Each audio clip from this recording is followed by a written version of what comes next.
शान्तिः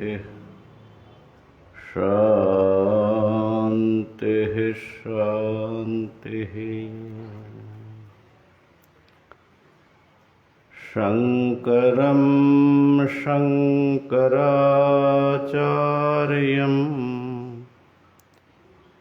केशवं बादरायणम्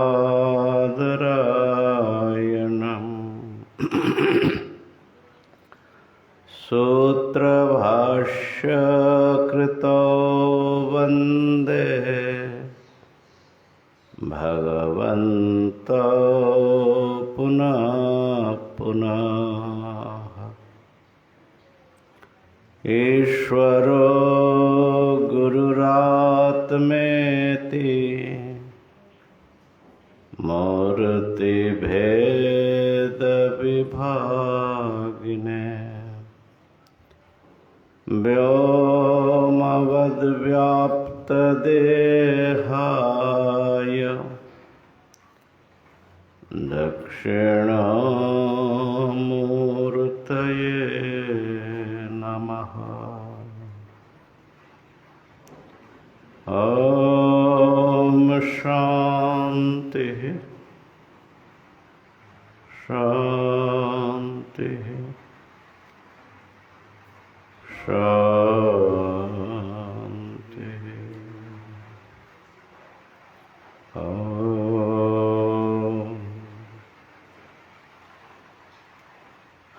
महादेव महादेव महादेव।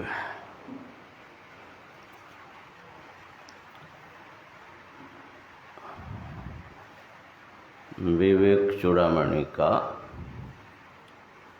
288 288 बार श्लोक देख लीजिए। माता पित्रोर्मलोद्भूतं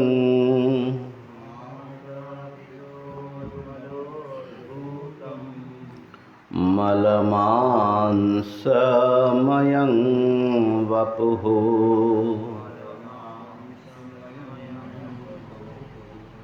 त्यक्त्वा चाण्डालवद्दूरं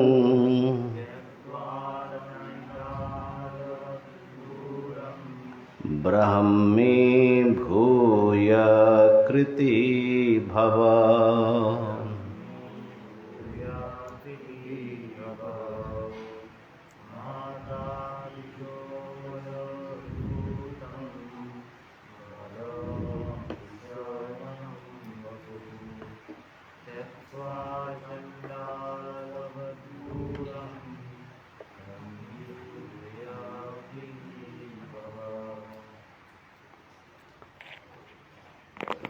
ये जो ब्रह्मनिष्ठा है, उस ब्रह्मनिष्ठा को ब्रह्म ही मैं हूँ, इसमें स्थित होने के लिए अब्रह्म में जो आत्मबुद्धि है, अनात्मा में जो आत्मबुद्धि है, उसको त्याग करना पड़ता है। और वही यह अध्यास नाश प्रकरण में बार बार याद दिलाया। तो उसमें 3 वासना हमारे प्रतिबंधक बनते हैं: देह वासना, शास्त्र वासना और लोक वासना। उसमें लोक वासना और शास्त्र वासना को छोड़ने के लिए कैसा विवेक चाहिए वो बताया। देह वासना के लिए भी कुछ बातें आई हैं, परंतु देह वासना जो है ये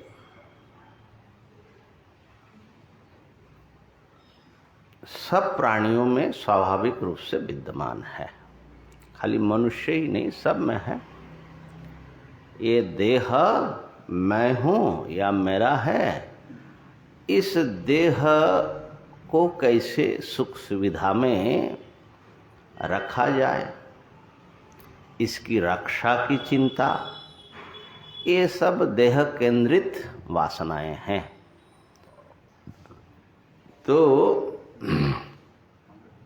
हाँ, थोड़ा सा पंखा चला दिया जाए, पसीना हो रहा है। तो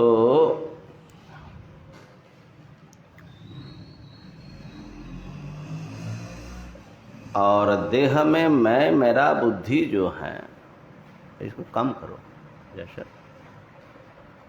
देह में जो मैं मेरा बुद्धि है,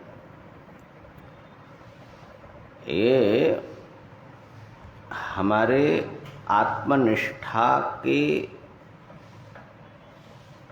सबसे बड़े बाधक है। क्यों?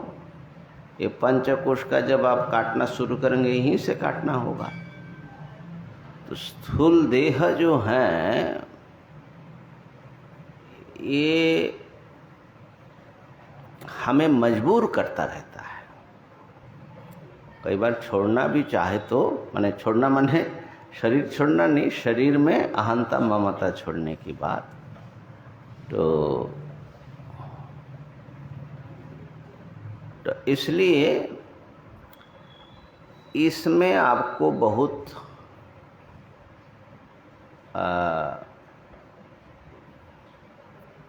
अपनापन या सुख बुद्धि न हो, इसका एक युक्ति यहाँ पर और दे रहे हैं। पहले तो दिया है कुछ, है ना। इसमें थोड़ी त्याज्यता बुद्धि उत्पन्न हो जाए, माने ये इससे मेरा संबंध बने ना, ये संबंध रखने लायक पदार्थ नहीं है ये। बड़ा शोभन बुद्धि। हाँ, शोभन बुद्धि है ना, सुंदर बुद्धि, अच्छा है ये शरीर, शरीर अच्छा है। तो कह रहे हैं कि माता पित्रोर मलोद्भूतं वपुः, वपु का विशेषण, वपु शरीर, माता पिता के मल से उत्पन्न हुए, शुक्र और शोणित से मिश्रण से ये इसकी प्रारंभ होता है। तो मल है, मल स्थानीय है, शरीर से जो कुछ निकल जाता है वो मल है। तो उस मल से ये शरीर उद्भूत होता है और फिर मल मांसमयं, और इसका जो स्वरूप है वो भी मल और मांस आदि सब पदार्थों से ही इसका निर्माण है। ऐसे शरीर को चांडालवत दूरं त्यक्त्वा, चंडाल को अस्पृश्य समझा जाता था उस जमाने में। भगवान शंकराचार्य जी से ही एनकाउंटर हो गया चंडाल का, उसके बाद भी लिख रहे हैं कि चंडालवत त्यक्त्वा। तो सामाजिक मान्यता तो है ही है, चंडाल का स्पर्श बल्कि बहुत बार छाया भी बड़ा भारी अपवित्र कर माना जाता था। तो ऐसे ही इसको चंडाल जैसा समझना चाहिए, उसको त्याग करना चाहिए। त्याग करना चाहिए मतलब इसमें अहंता, आत्माभिमान या ममता का अभिमान त्याग करना चाहिए। ऐसा करके ब्रह्मी भूय, ब्रह्म स्वरूप हो जाओ। कृति भव और कृतकृत्य हो जाओ, परिपूर्ण हो जाओ। अर्थात इस स्थूल शरीर के को निंदित और त्याज्य समझ करके इसमें आत्माभिमान न रख करके इसको त्याग करके ब्रह्म स्वरूप में ही आत्मबुद्धि की प्रतिष्ठा करो। माइक लो। हाँ, चांडाल तो बहुत बार सुने, ये चांडाल का पूरा रूप असल में है क्या, जिसमें कचड़े में रहते हैं, गंदा है, ये तो ऊपर ही हुआ। नहीं, चंडाल का जो परिभाषा दिया वो तो याद नहीं है, मनुस्मृति में या किस में है। ब्राह्मणी के गर्भ से अगर शूद्र का पुत्र उत्पन्न होता है, ये मैं स्मृति से बोल रहा हूँ, ये गलत भी हो सकता है, देखना पड़ेगा उसका कोश, माने जहाँ जातियों का वर्णन है। तो एक तो वो चंडाल होता है, और दूसरा होता है कि कोई बहुत बड़ा ऐसा भयंकर अपराध किया हो जिसको समाज में माने मृत्युदंड भी नहीं दिया जाता है और समाज से बिल्कुल, समाज परिवार से बिल्कुल बहिर्भूत कर देते हैं। तो उनको जीने के लिए सहारा होता है स्मशान में रहना और शव को जलाना और उससे जो मिल जाए उसे गुजारा करना। ऐसा होता था, माने चांडाल की भी एक वृत्ति दिया जाता था, उसको भी जीने का एक हक दिया जाता था। ये बड़ी विचित्र हमारी सोसाइटी है। हाँ, जैसे कथा में सुने, हाँ, स्वपच बोलते हैं उसको, जो कुत्ते के मांस को पता, हाँ, स्वपच तो वो है, उसको चांडाल बोला वहाँ। हाँ, वो भी है, वो कुत्ते का मांस खाता है, वो भी है। विश्वामित्र नहीं, और एक था अनुराग। हाँ, क्या हुआ? राम जी को जिन्होंने ले गया था जी से मांग के, विश्वामित्र, हाँ, तो उन्होंने एक बार वो कुत्ते का मांस खाया, वो चांडाल से छीन के वो प्रसंग आया था उसमें। जो स्वपच है, हाँ, शपच माने वही कुत्ता खाने वाला है, लेकिन नॉर्थ ईस्ट में कुत्ता खाता है ना। और हमारे अगरतला आश्रम में वहीं बच्चा हुआ, सब लोग बड़े प्रेम के, बड़ा मोटा मोटा हो गया और यज्ञ कुंड के भीतर ही सोते थे ये लोग। अब एक दिन जो है उठ कर के देखे कि वो नहीं मिल रहे, हम लोग बड़े दुखी हुए। तो सब लोगों ने कहा कि ये रात को, माने वो न्यू ईयर्स डे था, क्रिश्चियन लोग बहुत मनाते हैं, और ट्राइबल्स बगल में ही है ना, बुल्ले को उठा करके ले गए, काट के खा गया। हाय भगवान। तो शपथ भी एक उसमें, माने वो कई कैटेगरी हमें देखूंगा क्या है ठीक ठीक, लेकिन यह है कि चांडाल जो हैं उसकी अस्पृश्यता बहुत प्राचीन काल से ये चली आ रही है। ये अस्पृश्य है, माने व्यवहार लायक नहीं है। तो ऐसे ही ये चंडाल हैं, ये स्थूल शरीर। और अच्छा, इसमें दिया कि नहीं चंडाल की परिभाषा? तुम लोगों के पुस्तक में नहीं दिया ना? 288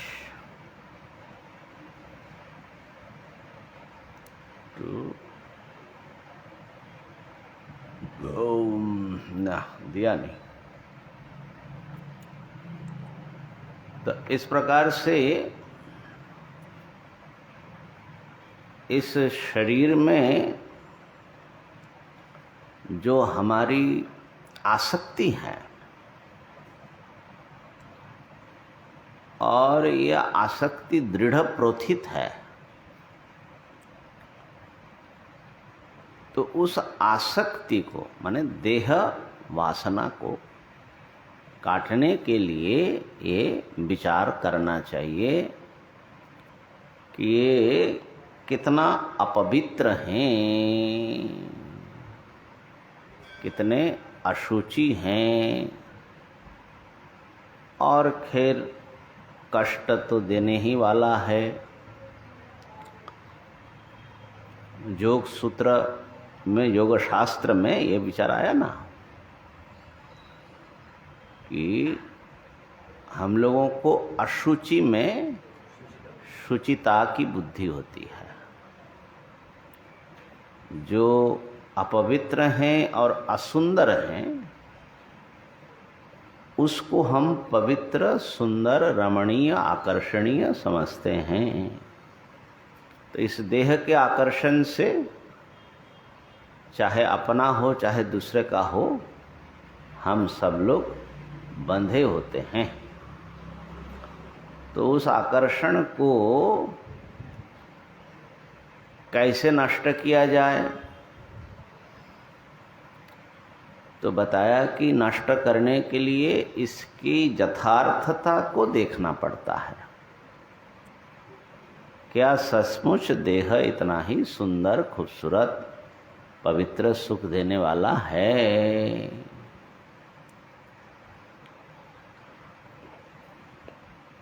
तो वहाँ पर भाष्य, योग सूत्र भाष्य में एक श्लोक आया, स्थानाद बीजाद उपष्टंभाद निस्यंदाद निधनादपि कायम आधेय शौचत्वम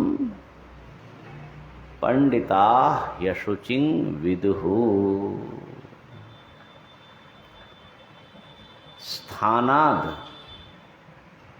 ये देह जिस स्थान से निकला है, किसी व्यक्ति का परिचय हम लोग कैसे देखते, कहाँ से आया है, किस स्थान से, किस एनवायरनमेंट से, किस वातावरण के संस्कार से वो निकला है। तो आमतौर पर स्थान अगर गलत होगा तो वो भी ऐसा ही होता है।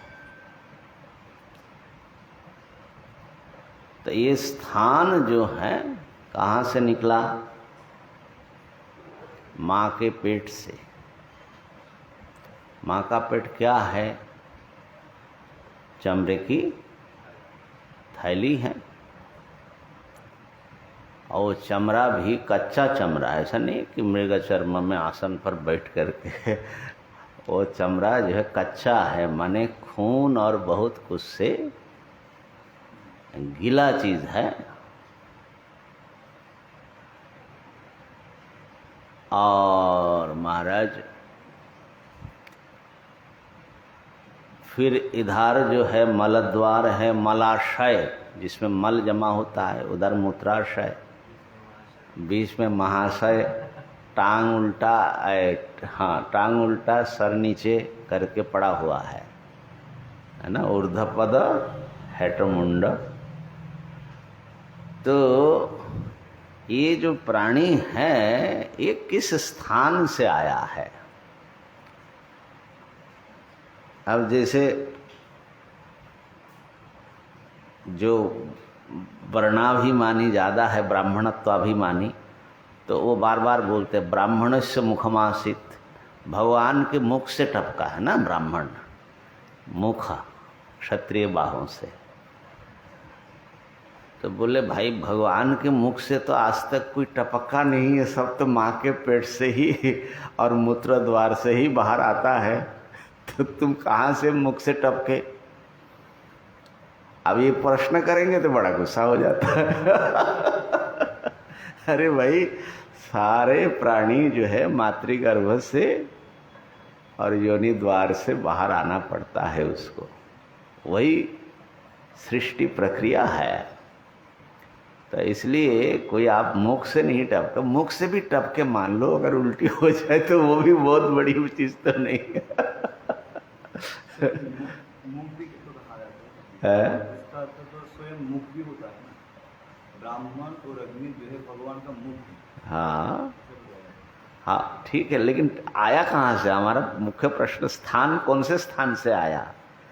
जो आज ब्राह्मण है, कोई भी भगवान के मुख से टपका, तो फिर जहाँ से टपका वो माँ के पेट से ही, तो माँ का पेट ही भगवान का मुख हुआ ना। फिर जाते रहना नहीं चाहिए, फिर जाते रहना नहीं चाहिए। नहीं, रहना चाहिए कि नहीं रहना चाहिए उसका अलग प्रश्न है नहीं तो जाति ना, जाति क्यों नहीं रहेगा? अगर मान लो हम सब लोग जो हैं एक ही प्राकृतिक प्रक्रिया से सबका जन्म होता है, लेकिन सबकी योग्यता गुण, तो अगर उस जो ब्राह्मण से मुखमा जो कहा, हाँ, तो वहां कोई व्यक्ति विशेष की बात किया ही नहीं, फिर बात किया तो वहां जाति विशेष को ही कहा, व्यक्ति विशेष को कहा ही नहीं। मनुष्य देह और वहां कुछ है ही नहीं ऐसा। अच्छा ठीक है, थोड़ा भृगु स्मृति रखा है, पढ़ लेना क्या मतलब है, उस श्लोक का तात्पर्य क्या है। माने उसका इतना मतलब तो नहीं कि कोई मुख से निकला, इतना तो समझ लो, ये निश्चय कर लो। अब ब्राह्मण को भगवान का मुख क्यों बताया? तो मुख से क्या काम होता है? मस्तिष्क जो होता है किसी व्यक्ति का उत्तमांग होता है, ज्ञान प्रधान होता है। वेद का अध्ययन मुख्य काम है ब्राह्मण का, वो मुख से ही करोगे ना। तो इस प्रकार से मुख से उपलक्षित, वो मुख का बल है जिन लोगों का, जो मुख प्रधान जीवन है जिनके, वो मुख से, वो समष्टि के मुख से संबंधित है, इसलिए वो ब्राह्मण है, माने मुख जात है। और बाहु प्रधान, बल प्रधान जो होगा वो क्षत्रिय हैं। अब कोई बाहु से निकलता हुआ तो कहीं कोई भी ब्राह्मण और क्षत्रिय, वैश्य, शूद्र माँ बाप के संयोग से ही जन्म होता है, ठीक है ना। तो कहने का अर्थ है कि उस जो मंत्र हैं उसका तात्पर्य अध्ययन करना पड़ेगा ना, नहीं तो सीधा सीधा लोग लगाते हैं ना, तो उसमें गड़बड़ होता है। यहाँ तो सीधे ऐसे भी समझ में आता है कि हाँ, मुख से तो निकला नहीं ना। और ये जो जाति विशेष कहा है, हाँ, और गीता में भगवान कहते हैं मैं खुद किया हूँ। हाँ, वो तो गुणकर्म, गुण के अनुसार, मैं किया। हाँ, ब्राह्मण बिल्कुल बिल्कुल प्राकृतिक है वो, हाँ, इसलिए मानना पड़ता है, इसलिए जाति भेद तो मानना पड़ता है, लेकिन जिस रूप में ये प्रस्तुत हो रहा है उस वो रूप मान्य है कि नहीं, वो विचार करना चाहिए। खैर हमारा विषय बदल जाएगा, वो तो एक लंबा चौड़ा विषय है। उस दिन मैंने सुना इसीलिए। अच्छा, आपके यहाँ जो बात चला, अच्छा अच्छा, किसी में चर्चा हुई। अच्छा तो ये जो है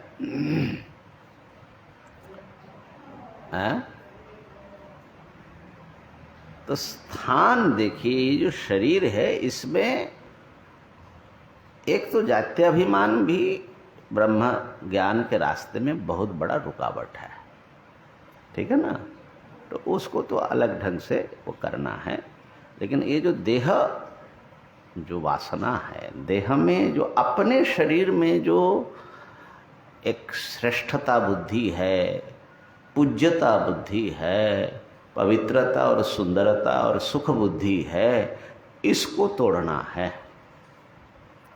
तो वहाँ कहा कि स्थान जो है वो जहाँ से आता है वो बड़ा श्रेष्ठ स्थान तो नहीं है, गंदा स्थान से वो आता है ना, गंदा स्थान से आया।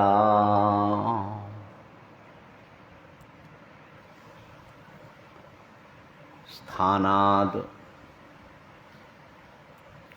और उसके सब कष्टमय स्थिति का भी वर्णन आता है शास्त्र में।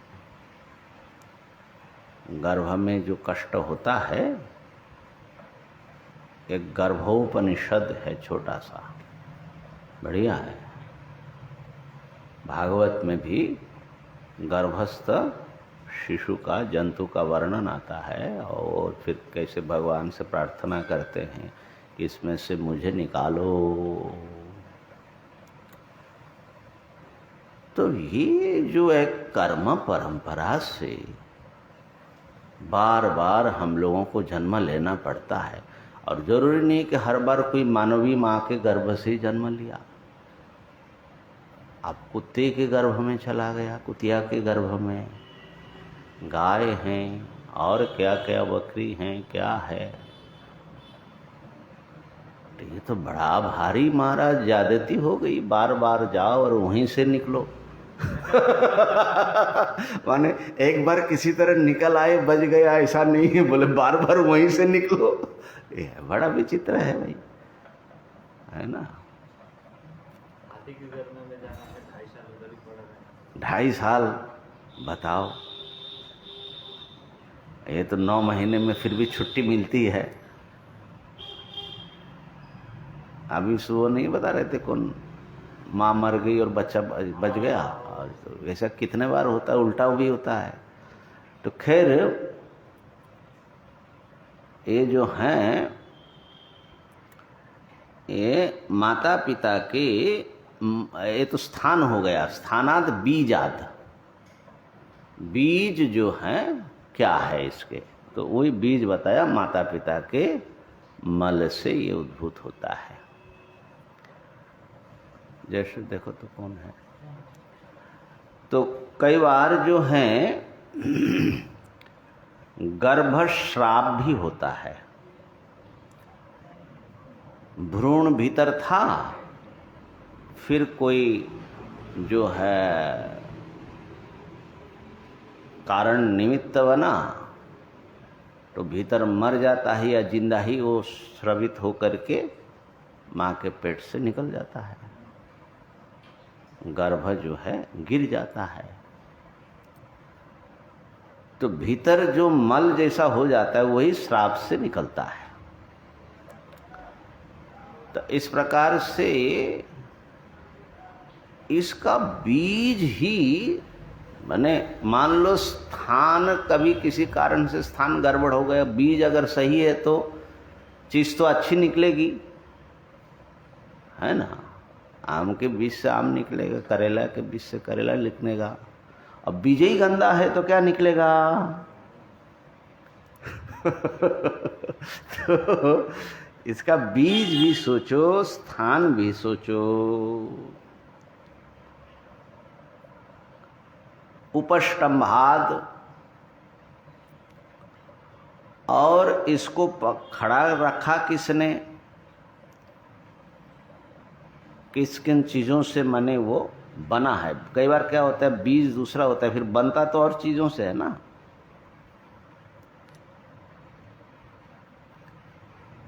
तो इसमें वही आया मलमांसमयम, इसमें क्या है, अस्थि, हाँ, स्तंभम स्नायुजूतम मांस शोणितलेपितम चर्मावनद्धम दुर्गंधम पूर्णम मूत्रपुरीशयो मातपित्रोर, दुर्गंधम पात्रम मूत्रम पुरुषयो, पूर्णम मूत्रपुरीशयो। हाँ, आगे और भी है, जो भी हो। इस प्रकार से अस्थि, उसके भीतर मज्जा, उसके बाहर चर्बी और मांस, फिर ऊपर से त्वचा का आवरण। कोई भी चीज ऐसा नहीं है कि इसमें माने कोई सुंदर हो, पवित्र हो, ऐसा नहीं है।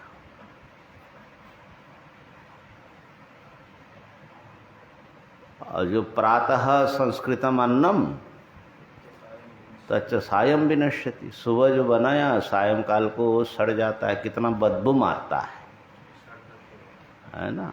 तो ये जो है उससे तदीय रस संपुष्टे काये का नाम नित्यता, उसका बना हुआ उसमें नित्यता कहाँ से आएगी। तो इस प्रकार से इसके उपस्तंभ को देखा जाए।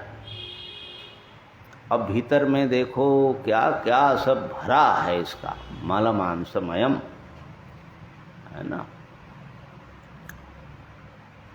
निस्यंदाद, उसका जो निस्यंद है, निस्यंद माने ये चौथा हेतु है जो निकलता है इसमें से, उसका विचार करो, है ना। मल मूत्र तो निकलता ही है, और कितने करोड़ बोलते हैं रोए के छेद है, उसमें से पसीना निकलता है। अब पसीने का तो पता नहीं, आजकल इतनी बदबू हमारी हो रही है, खुद को ही परेशानी होती है, पता नहीं दूसरा पास में आ जाएगा तो कैसा होगा, है ना। तो ये बाहर आता है तो बदबू पता लगता है, भीतर तो चीज तो वही है ना। और नवद्वार है, सबसे स्रवित होता है, कोई भी माने मुख्य नवद्वार है, आँखों से भी मल निकलता है, नाक से भी निकलता है, मुख से भी निकलता है, कान से भी निकलता है। ये सब से जो है इतना मल निकलता रहता है, ये कारण क्या है भाई? साफ सफाई कर दिया तो इसको साफ हो जाना चाहिए, सफाई क्यों नहीं होती इसकी? बाहर बाहर से होता है, भीतर से साफ क्यों नहीं होता? भीतर से एकदम अच्छी तरह साफ कर दिया जाए तो वो थोड़ा जो है वो ठीक रहेगा कि नहीं? हाँ, टंकी में पानी है तो कल में से तो पानी निकलेगा।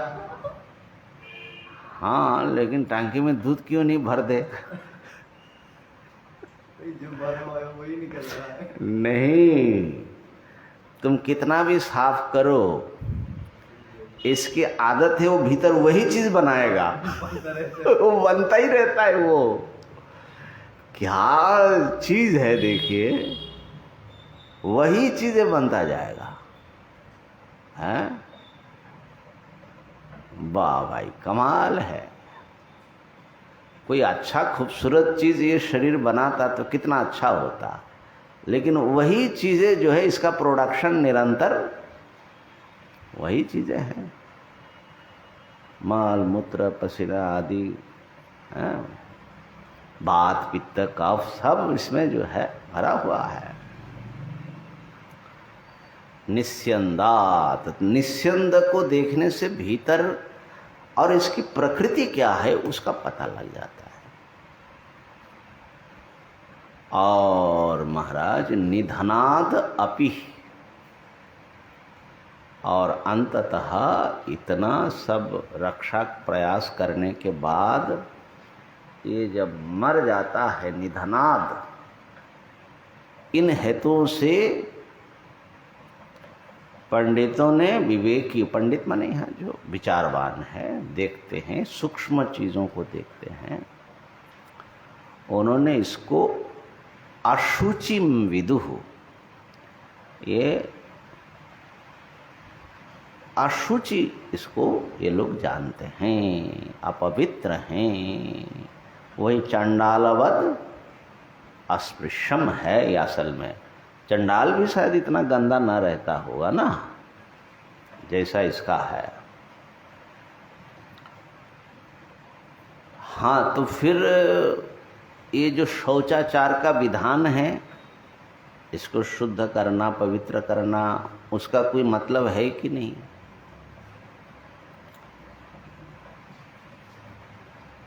कबीरदास जी ने बड़ा व्यंग कसा ना, कहा कि तुम गंगा स्नान करते हो पवित्र होने के लिए, और इतने जलज प्राणी है, मल मूत्र करता है, उससे तुम पवित्र हो जाओगे। उनके ध्यान जो गंगा जल में उधर ही गया।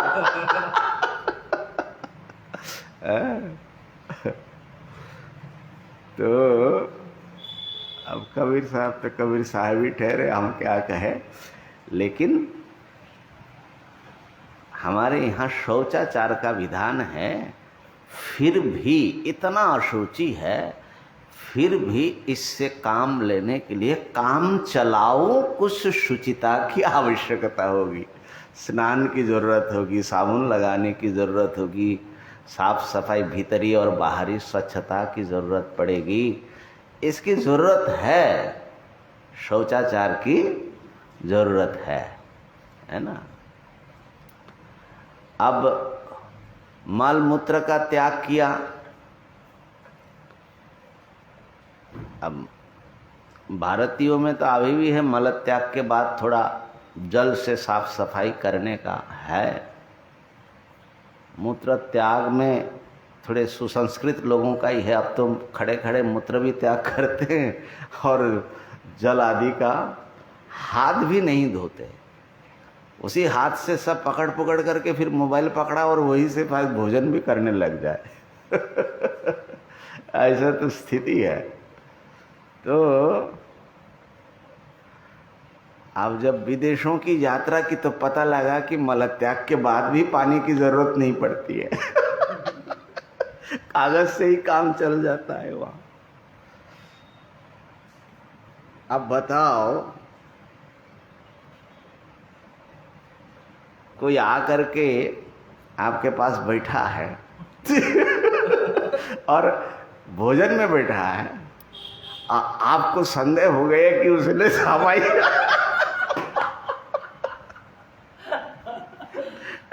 भगवान क्या हाल होगा बताओ, खाएगा जाएगा कैसे निवाला भीतर अब बनाने वाले परसने वाले भी वही लोग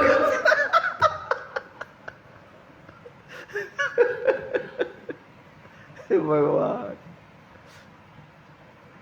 क्या कहे भाई इसका तो शौचाचार की जरूरत है। कितना भी शरीर अशुचि हो, थोड़ा काम चलाओ तो बनाए रखना पड़ेगा ना भाई नहीं तो इसीलिए कहा कायम आधेय शौचत्वम। ध्यान देना, ये शब्द जो है थोड़ा आधेय शौचत्वम, शौचता लानी पड़ती है, लेकिन इसका नेचर है अशुचि, फट से अशुचि हो जाएगा थोड़ी देर में। इसीलिए आपको कायम आधेय शौचत्वम पंडिता ह्यशुचिं विदुः। पंडित जानते हैं कि वो बाहर से थोड़ा काम चलाव किया, लेकिन भीतर से अब मान लो कि ठीक है, इतना तो हम लोग विचार कर लिया कि भाई पता नहीं जल लिया कि नहीं लिया, लेकिन जिसने जल लिया तुम्हारे बगल में बैठा है और भरा हुआ है, तब क्या करोगे भंडारा खाने बैठे हो, अच्छा तुम कहोगे कि कम से कम दिखाई तो नहीं पड़ रहा है ना, तो दिखाई तो उसका भी नहीं पड़ता है क्या किया। लेकिन सोचिए, हमने देखा वो जो मूत्र का कुछ समस्या होती है तो बाहर थैला लगा दिया जाता है। हाँ, ऊपर बैठो, बाहर थैला लगाते हैं।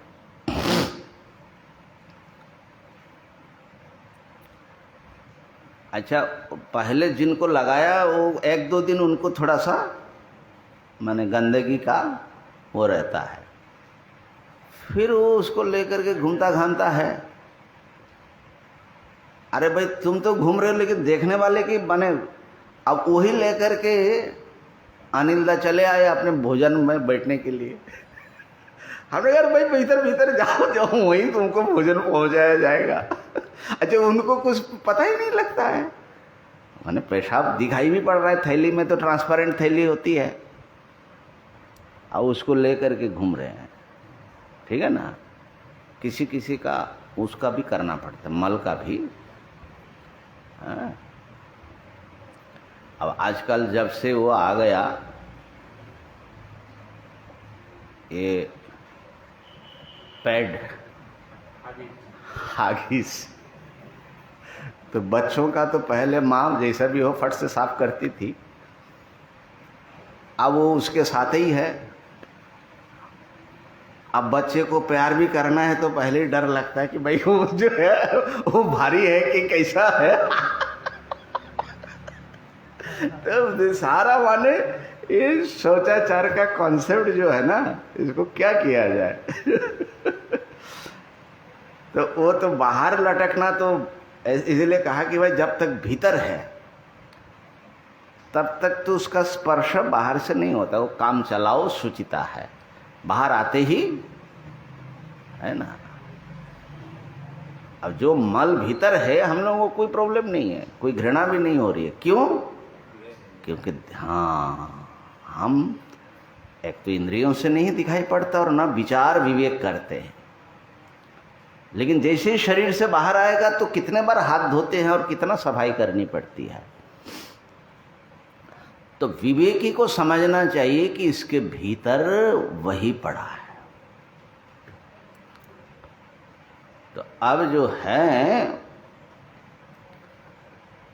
तो किसी के भी साथ में गले लगने में थोड़ा ख्याल रखना पड़ेगा कि भाई भीतर भीतर क्या चीज है पता नहीं, है ना। तो ऐसा जो विचार करते हैं जो लोग निस्यंदाद, ये सब पता लगता है कि भीतर है। तो ये जो है सचमुच छूने लायक नहीं है, चंडाल जैसा ही इसके शरीर है। और इसलिए इसको काम चलाओ शुचिता बहुत जरूरी है। मृत जलाभ्याम, मृतिका माने साबुन आदि राख आदि से, जल से इसकी सफाई करो। बल्कि भीतर का भी योग, आसन, भोजन आदि के सही उपयोग से इसके भीतर भी ज़्यादा गंदगी न रहे, ऐसा प्रयास करना चाहिए।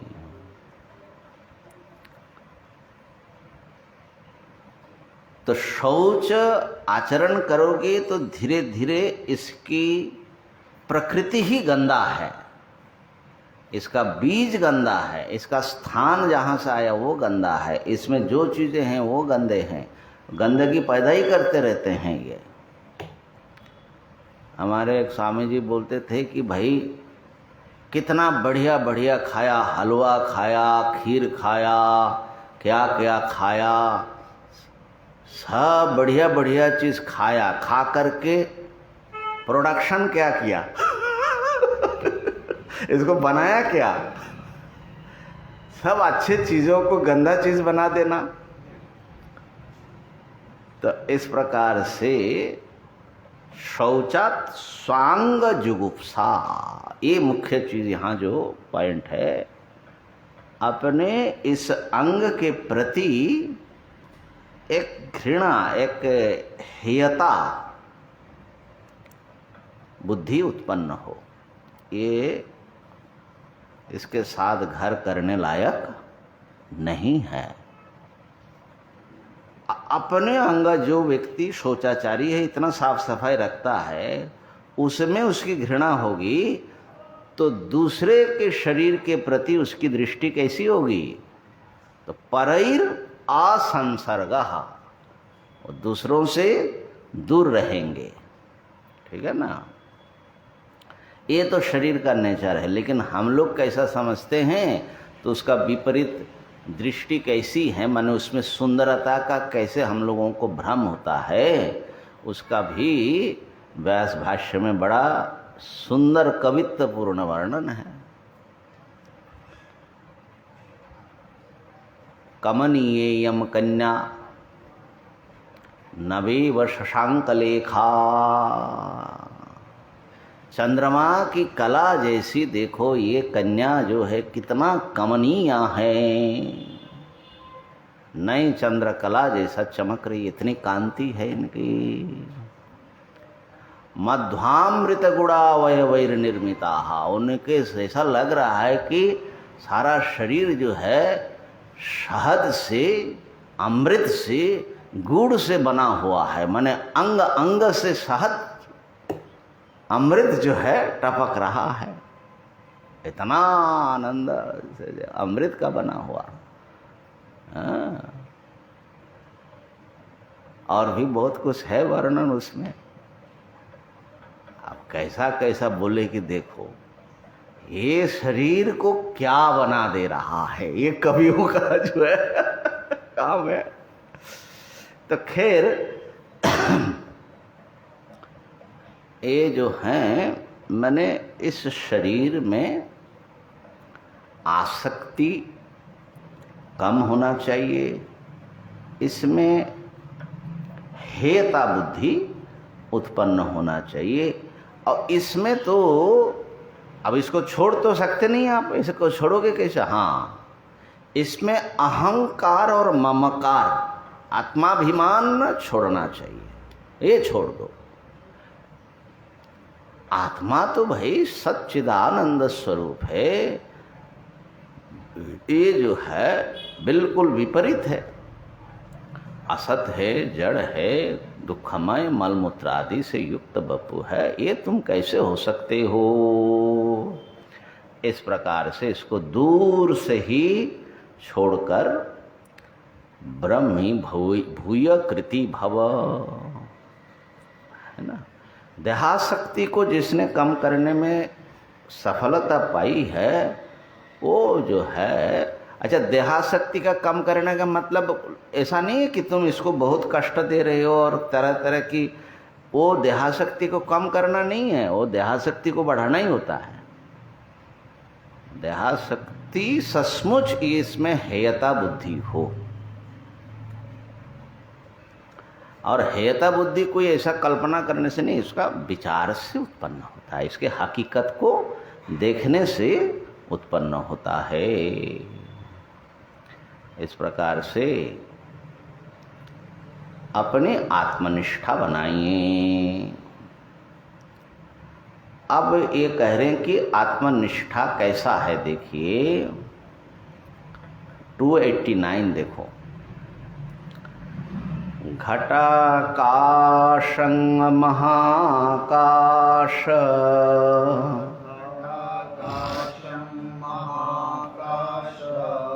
इवात्मानं परात्मनि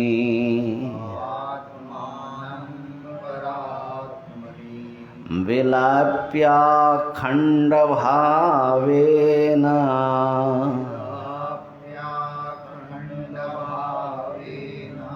तूष्णीं भव सदा मुने।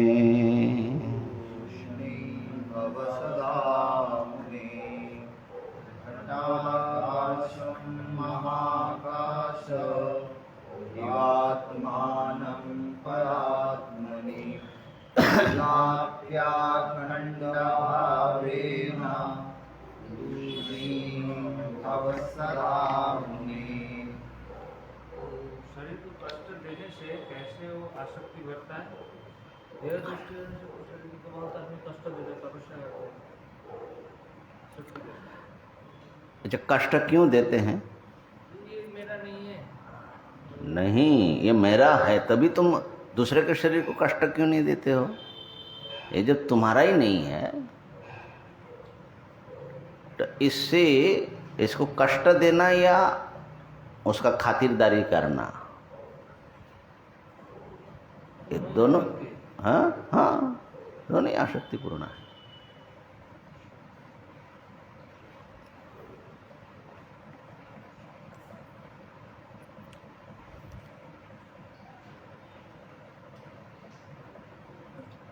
व्यक्ति समझ रहा है कि देह को कष्ट दे करके वो बड़ा भारी तपस्वी बन रहा है, सब उल्टा पुल्टा, सब इसीलिए शास्त्र पद्धति से सबसे सुरक्षित है ना। इसका मतलब ये नहीं कि इसका बहुत माने तोषण करो, पोषण करो। स्वस्थ रहने के लिए उसको कसना भी जरूरी है, और इतना भी मत कसा जाए कि बीमार ही पड़ जाओ, काम ही न ले सके। तो इसका जो है एक काम व्यवहारिक एक संबंध है इसके साथ में। घटाकाश को जैसे महाकाश में एक किया जाता है, घट फूट गया तो जो भेद भ्रम था वो मिट गया। वैसे घट ना फूटने पर भी विवेक से भेद भ्रम मिट सकता है, ठीक है ना। तो घट का स्वरूप अलग है, आकाश का स्वरूप अलग है। तो घटाकाश को जैसे महाकाश में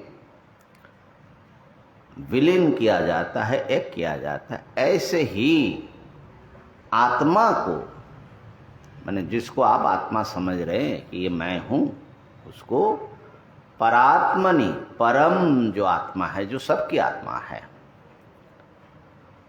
उस परम आत्मा में विलाप्य, विलीन करके, विलय करके। कैसे विलय करोगे? अखंड भावे न, क्योंकि आत्मा एक ही है, उसमें खंड नाम की कोई चीज नहीं है। खंड भाव खाली भ्रम है। तो अखंड भावे न माने ब्रह्म और आत्मा की जो एकता है, अखंडता है, उस भाव से उसका चिंतन करके विलाप्य, इसको विलय करो। अपना जो एक पृथक अस्तित्व मालूम पड़ता है, ये अहम, अहंकार है, ईगो है। और जब तक अहम है तब तक व्यक्ति दुखों से मुक्त नहीं हो सकता, बंधन से मुक्त नहीं हो सकता। पृथक अहंता, हाँ ब्रह्म ही अहम हो गया तो बात अलग हो गई। तो अखंड भावेन विलाप्य, और सदा विलाप्य, सर्वदा, यही ब्रह्मनिष्ठा का रूप है। तूष्णीम भव, शांत हो जाओ, निर्व्यापार हो जाओ। मुने, मुने ये संबोधन है मुने, है मननशील साधक। घटाकाश को जैसे महाकाश में विलीन किया जाता है, ऐसे ही इस जीवात्मा को परमात्मा में विलीन करके अद्वितीय ब्रह्म स्वरूप में सर्वदा, यहाँ पे तो घट का नाश होने पर ही घट का आकाश महाकाश मिलता है। घट का नाश होने से, तो यहाँ पर घट क्या है आपका, आपको अलग किसने किया? नहीं, कौन सा शरीर? जो शरीर से अपने को भिन्न भी जानता है, वो भी अपने को दूसरों से पृथक मानता है। स्वप्न में भी आप भिन्न बने रहते हैं कि नहीं बने रहते हैं? कैसे? शरीर, स्थूल शरीर तो वहाँ नहीं जाता है। तो असली चीज जो है वो है अहंकार या अंतःकरण। कल बताया था ना, ये जो कर्ता भोक्तापना है ना, तो ये अहं का जो आवरण है, ये अहम कार में व्यक्ति जब तक विद्यमान, माने मैं अलग हूँ, परिच्छिन्न सत्ता हूँ, कर्ता भोक्ता हूँ, इस भाव में जब तक वो है तब तक उसको जो है ज्ञान नहीं है और फिर मुक्ति भी नहीं है। फिर बार बार जन्म मृत्यु संसार चक्र चलेगा। इसलिए इसका विलीन करना आवश्यक है। और विलीन कैसे करे? कल बताया था कि नहीं? अंतःकरण से सीमित होकर के एक ही चैतन्य शुद्ध ज्ञान ज्ञाता के रूप में बैठा हुआ, अंतःकरण वृत्ति से एकीभूत होकर के खंड खंड ज्ञान बना है, और अंतःकरण और उसके वृत्ति दोनों से अतिरिक्त जो नाम रूप है, आकार है, उससे, हाँ, उससे जो है वो विशिष्ट हो करके ज्ञेय पदार्थ के रूप में आया हुआ है। तो असल में ज्ञेय, ज्ञान और ज्ञाता में एक ही ज्ञान या एक ही सत्ता विद्यमान है, एक अखंड सत्ता। जब आप घट को फोड़ते हैं तो उसका एक आकार फूटता है, मिट्टी तो रहती है मूल मटेरियल। ऐसे ही सारे दुनिया के सब आकारों को फोड़ भी दोगे तो मूल मटेरियल रह जाते हैं। मूल मटेरियल क्या है? सद वस्तु, अस्ति। तो अस्तिता जो है, सत्ता, वो सब में व्याप्त है। और वही सत्ता ज्ञाता के रूप में भी एक नाम रूप का अंतःकरण विशेष का आकार से मिश्रित होकर के वो ज्ञाता ज्ञेय का विभाग बन जाता है, अहम इदम का। तो बार बार वेदांत के ये जो विचार हैं, तम पदार्थ का परिशोधन करो, कि मैं करके जिसको हम समझ रहे हैं उसमें दो वस्तु हैं। क्या है दो वस्तु? इसमें शुद्ध चैतन्य है और एक ज्ञेय पदार्थ है, अंतःकरण, अहंकार, जो कि जागृत में एक रूप में भासता है, स्वप्न में ये दूसरा रूप ले लेते हैं और सुषुप्ति में तीसरे रूप ले लेते हैं। लेकिन सब रूपों में भासना जो है वो एक ही बना हुआ है, एक ही चैतन्य उसको अनुभव करता है। इस प्रकार से यहाँ विवेक करिए और वही चैतन्य जो है सत्ता से अभिन्न है, एक ही सत्ता है। तो एक महाकाश के समान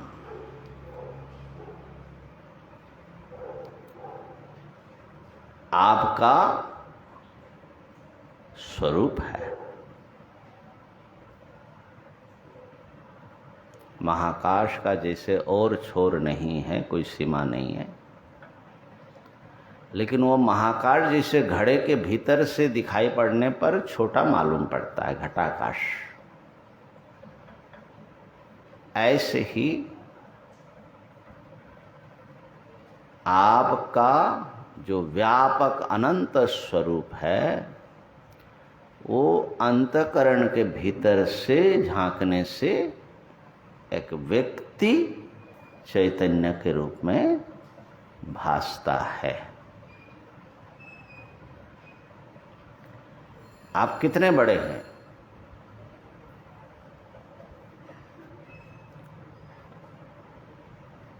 आपका अस्तित्व कितना बड़ा है? पूरा ही हाँ? इतना बड़ा, पूरा ही है। पूरा कहाँ है? तुम तो छोटे हो, सब जगह कैसे बताइए? ब्रह्म विभु है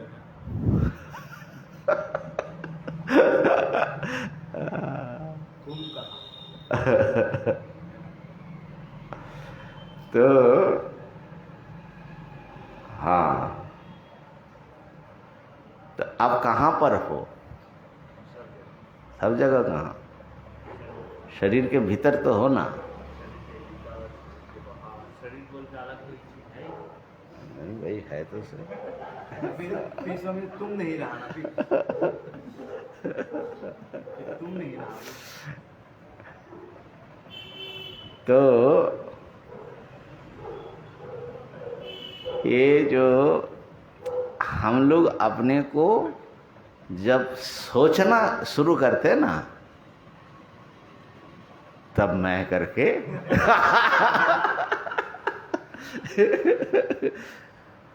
और अगर आप इस अंतःकरण की वृत्तियों और क्रियाओं से अलग माने उसके माध्यम से न देखो तो अपना स्वरूप कहाँ जाएगा, कितना जाएगा?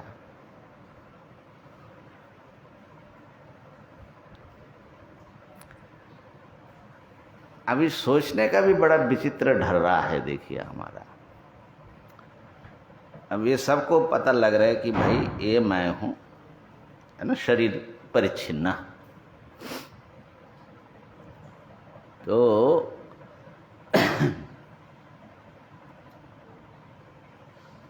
अब मैं जो है कहाँ पर हूँ, मेरा जो क्या है पोजीशन है, उसका देश काल में मैं नाम का वस्तु कहाँ पर है ना। किसी भी वस्तु का जब पोजीशन होता है ना, गूगल सर्च करना पड़ता है ना, लोकेशन जो है कहाँ पर है। तो ये लोकेशन जो है, अब भाई मैं तो यहाँ पर हूँ, मैं इधर बैठा हुआ हूँ परमार्थ साधक संघ के प्रांगण में, और जो है उसकी एक छोटी सी जगह घेर रहा हूँ मैं, ठीक है ना। और इतना बड़ा भवन है, भवन के भीतर हूँ। अच्छा, भवन कहाँ पर है? बोले भवन तो वाराणसी में है या भारत में है। अच्छा, उसका भी जो है वो गंगा जी के पश्चिम में है, आधे आधे लोकेशन होता है, ठीक है ना। अब हम लोगों का ये जो लोकेशन की जो हम कहाँ पर है, ये बड़ा विचित्र है, सब गड़बड़ा जाता है। देखो, जब हम कलकत्ता आश्रम में जाते थे तो वहाँ पर जिस गली में हमको घुसना होता है, तो वहाँ पर एक ज्वेलरी का दुकान पुराने ढंग का, माया ज्वेलर्स, वो देख करके हम टैक्सी को बोलते कि अब बाएं मोड़ो। अब कुछ सालों से वो सारा बदल बुदल गया है, अब हमको अपना ही गली पहचान में नहीं, किधर जाना। कुछ और आगे वो थोड़ी है, तो वो अभी भीतर चली गई, अब बाहर से दिखाई नहीं पड़ता है। तो हमको तब ठनका भाई, अपना ही घर अपना ही आश्रम जो है, हम लोग को जैसे कहते फलाना बट का पेड़ है, आप बता रहे थे ना, फलाना पेड़, और उसके सामने अमिताभ का साइन बोर्ड लगा है। तो हम लोगों का जो पोजीशनिंग है ना, सेंस इतना गड़बड़ है कि थोड़ी देर में आप धोखा खा सकते हो। ये तो धरती पर की बने, अपने यहाँ पर ये स्थिति है।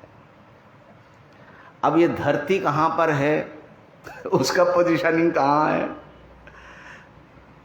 धरती को कहाँ तुम फिक्स करके बताओगे कि यहाँ पर है, कितना उत्तर कितना पूरब, है ना।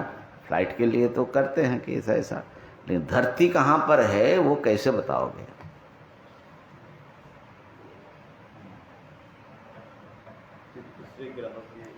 तो फिर आपका बताने की सब नाप नूप सब बदल जाना पड़ेगा।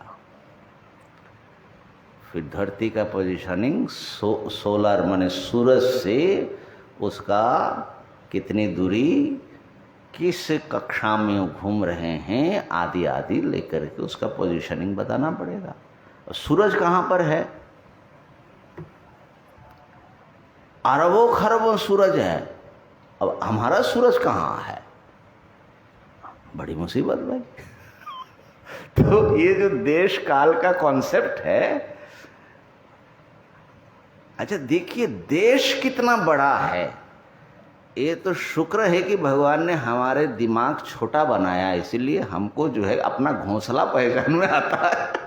अगर हमको छोड़ दे महाकाश में कहीं फेंक देना, तो हम पहचान करके नहीं आ सकते।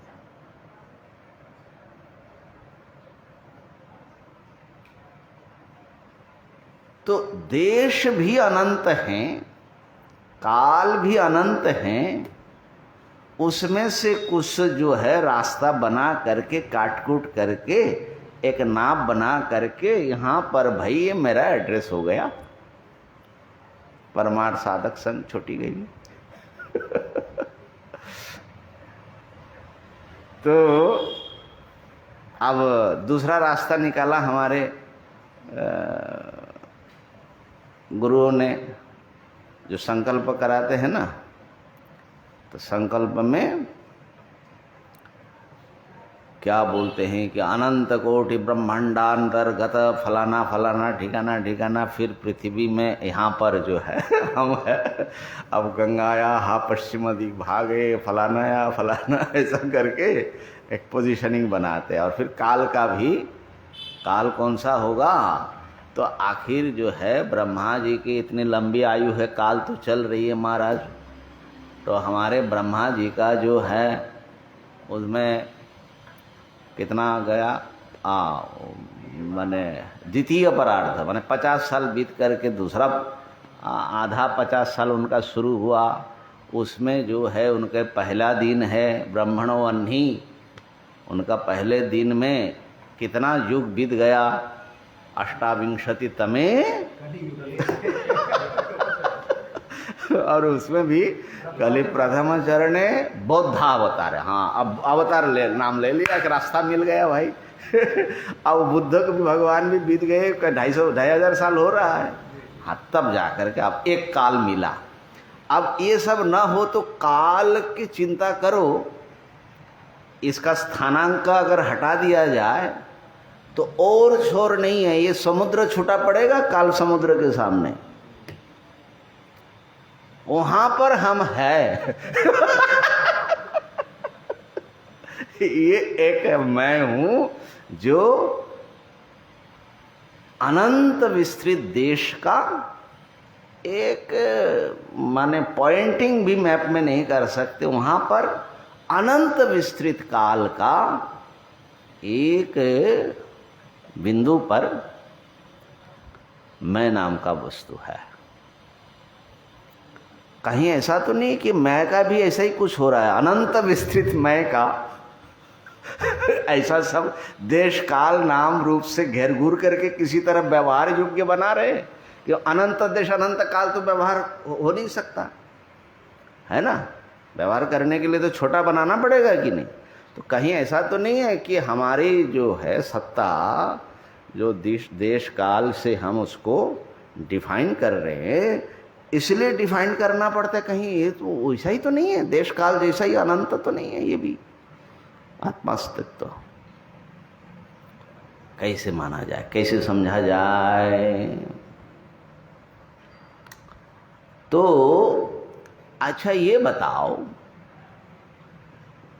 कि ऐसे देश में, ऐसे काल में, इस शरीर में मैं हूं, इन सब के भीतर, ठीक है ना, यही हमको अनुभव में आ रहा है। तो जिनके भीतर आप हैं, आपसे बाहर जो चीजें हैं वो आपको ज्ञान होता है उसका? प्रश्न समझे? नहीं समझे? इसके भीतर मैं हूं ना, जैसे ये मकान है और ये पृथ्वी है और इस ब्रह्मांड में एक मैं, एक जगह पर, एक काल पर मैं हूं, वो भी जागृत में।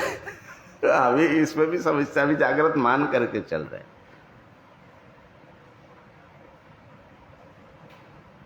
तो जो आप हैं, जैसे आप हैं, इसमें प्रमाण तो आपका स्वानुभूति ही कि मैं हूं, ये मुझे अनुभव हो रहा है, ठीक है ना। और इतने सब के भीतर और इस ब्रह्मांड में, देश काल में आप है और वो इतना बड़ा है, ये कैसे पता लग रहा है आपको? इसका भी पता होता, कुछ लग रहा है कि नहीं लग रहा है?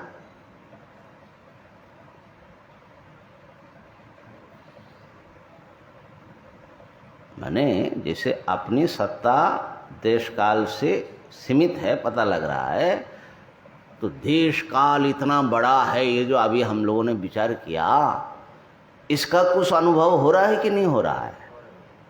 हो रहा है। तो वो जो देश काल की अनुभूति, माने सारे विश्व ब्रह्मांड, ये अनुभूति जो है, ये देश काल और आप माने मैं, ये सबको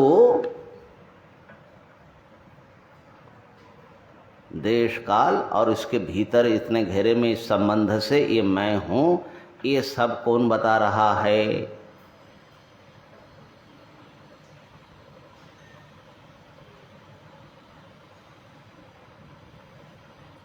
और जो भी बता रहा है वो आपको कैसे पता लग रहा है?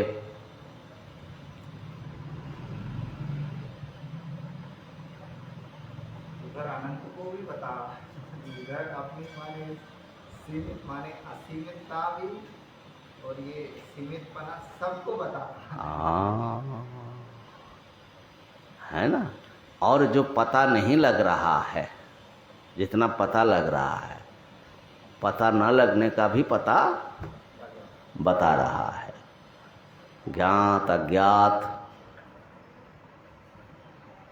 तो एक अनुभूति जो है देश काल में व्याप्त है कि नहीं, माने कहने का भाव ये था मुख्य चीज। इतना विचार जो कर रहे हैं, क्या कोई ऐसी भी कोई अनुभूति है जो देश और काल को प्रकाश कर रहा है?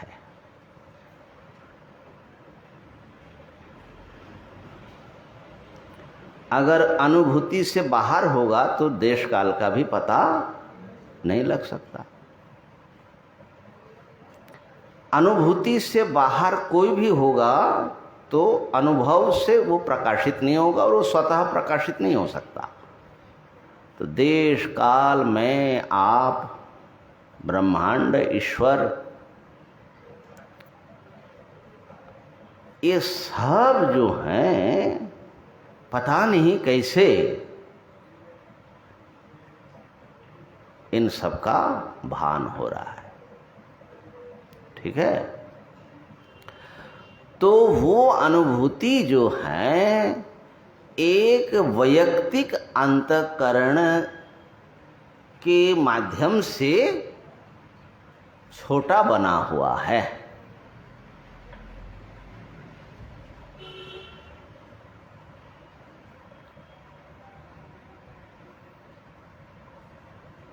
तो हम छोटे बनते हैं। अंतःकरण जहाँ से एक्ट शुरू किया, क्रिया, अंतःकरण की क्रिया से हम माने चेतना या चैतन्य छोटा बनता। नहीं तो चेतना में सारा विश्व ब्रह्मांड, जैसे मैं और तुम बना तो छोटा बना। मैं तुम तो दो अंतःकरण के भेद से ही होगा, और दोनों अंतःकरण माने अहम जो हैं चैतन्य से भासित होता है। अहम जो है वो भाषक नहीं है, वो भाष्य हैं। अहम जब सुषुप्ति से उठ के आता है तब पता लगता है कि अहम आया, जब सुषुप्ति में चला जाता है तब पता लगता है कि गया। ठीक है ना। तो अहम का तो आना जाना है, लेकिन अहम का प्रकाशक जो चैतन्य है उसका कोई आना जाना होगा। होगा तो उसका पता कौन बताएगा कि वो गया आया? तो कोई और चैतन्य मानना पड़ेगा। तो बात तो वही हो गया। तो जो एक कालातीत चैतन्य, कालातीत इसलिए बोल रहे हैं कि वो नित्य है, अनादि अनंत है, वो आया गया नहीं है कहीं पर, क्योंकि आने जाने का पता तो किसी और से लगेगा।